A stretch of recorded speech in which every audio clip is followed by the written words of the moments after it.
Do you think that the owner of this truck should be criminally charged? No. How come? They have the rights. The Canada that I live in is unrecognizable.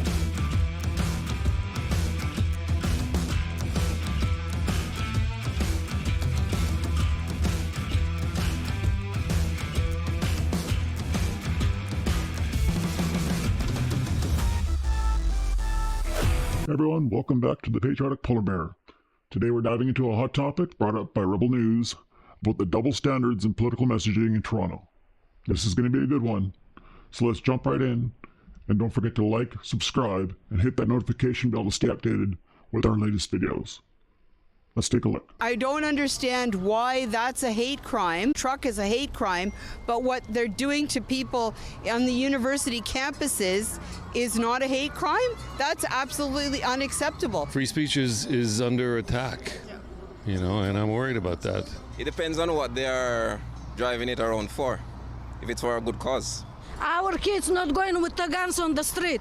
Our kids all educated and respect people. All right, so here we have Rebel News kicking things off with their latest investigation. Now, as Canadians, we really value freedom of speech, right? Former Prime Minister John Diefenbaker once said, "Freedom is the right to be wrong, not the right to do wrong. It's essential that everyone should be able to share their opinions without fearing unfair consequences." Are we truly upholding that value today? Let's take a look. Sarah Sock for Rebel News. We're at Bathurst and Sheppard in Toronto, and behind me is a giant video truck showing videos of Hamas hate rallies all over Toronto and saying we need to deport or charge people who commit crimes while they're protesting. Now, this truck has gone absolutely viral over social media this past week, as well as even in the mainstream news.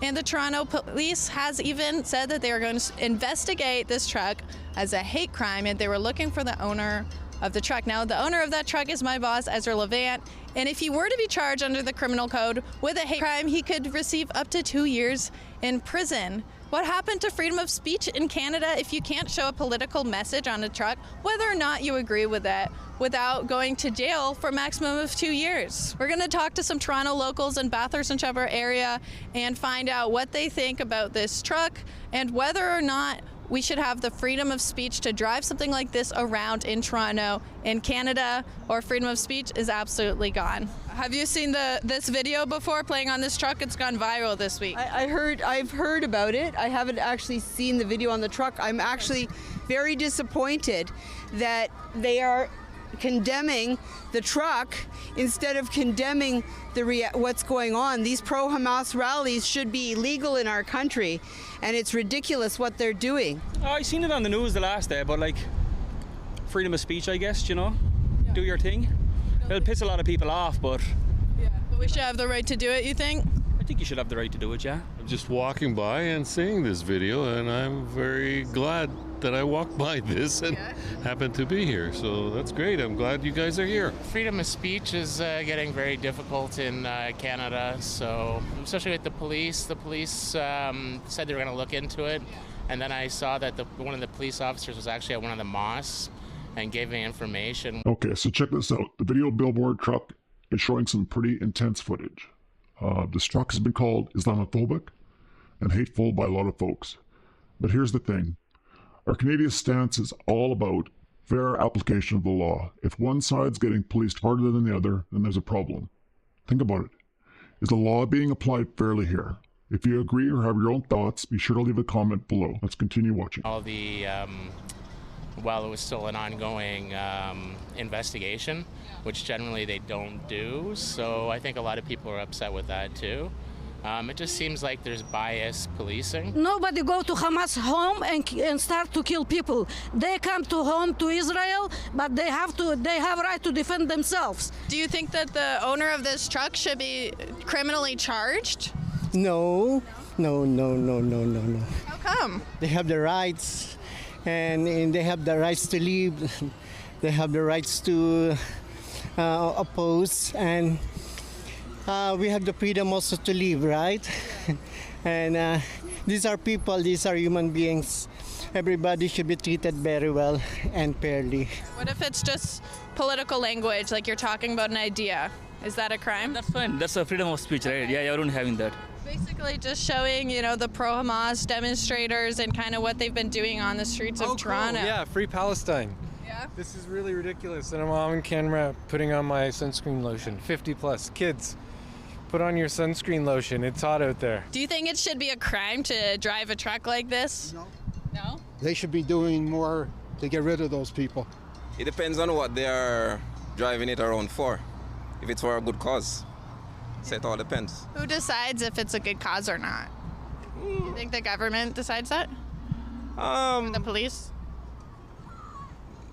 I think all society. Rational thinking. You know, this is the freedom here, right? This all opinion for exactly like for this message, for example. The other opinion, like people have some own opinion or something like this. No, it's free speech. You can do whatever you want. It's a hate crime because you're promoting hate. I think what the truck is showing is reality. I think what the pro-Hamas rallies are showing. So it's really interesting to look at the reactions from people on the street. It's very interesting. There's a mix of opinions, but if you really take a look, many people seem uneasy about the idea of criminalizing political speech. We believe in the importance of good party debate and the free exchange of ideas. That's what it's all about to be Canadian, in my opinion anyways. Is hateful and misinformation. Well, I know that they're not, that Rebel News is not getting funds like the rest of the mainstream media, so I don't think it's a threat. It's just providing an alternative new perspective. So this one's saying from the river to the sea, divest from war crimes, whatever. Oh, wow. So it's very similar, but it's kind of opposite messaging. Yeah. But did you see the Toronto police say they're going to investigate that truck as a hate crime? No, I didn't. And I heard about from the sea to whatever, right? But I didn't know they actually had a truck too. Yeah. So yeah, that's really alarming, to be honest. So yeah, the double standard. Yeah, 100%. Rebel News is the best. So you're welcome. So why everybody blame Israel, telling negotiate with terrorists? No, negotiate. We're not fighting with good people. We're fighting with terrorists. The pro-Israel supporter, they're really doing a very peaceful rally. But on the other side, I hope that there will be no any violence. They can voice out, they can do their actions, but not to the extreme of doing. You don't want to see any extremity. No, it's not good. So there's a double standard. So how come the people can protest on campus and can't counter? You're pro freedom of speech in Canada, right? Yes, of course. Everybody have freedom for speech, exactly. But we have to think about some what is true, what is not true, something like that. Yeah. Because, for example, the Hamas, this, my opinion, this will only lie every time. Sometimes some things are better left unsaid. I think it's just showing what the truth, and that's what's been happening in Canada. I'm not sure why that can be considered as hateful. Regardless if this was a pro-Palestine. Okay, so here's where things get serious. They're talking about the legal consequences Ezra Levant can face, possibly up to 2 years in jail. And this is really why it's important to highlight why protecting our freedom is so crucial. The selective enforcement of laws can lead to a slippery slope. Really, you got to think about what the long-term effects could be if this type of behavior, infringement on our freedom of speech continues. Like pro-Israel, you should be able to show the message in Canada. Yeah. Essentially, yeah. Okay. That's my stance. All right. Thank you. To help Rebel News fight against censorship and make a donation to support our cause, please head over to www.savethetruck.com. Okay, so wrapping it up here, let's think about the bigger picture. Free speech is the cornerstone of our Canadian values. We really need to ensure that our laws are fair and that all voices can be heard, even the ones that we might not agree with. A very famous Canadian, Sir Wilfrid Laurier, said that Canada is free and freedom is its nationality. How can we better protect free speech in our country? Let me know in the comments.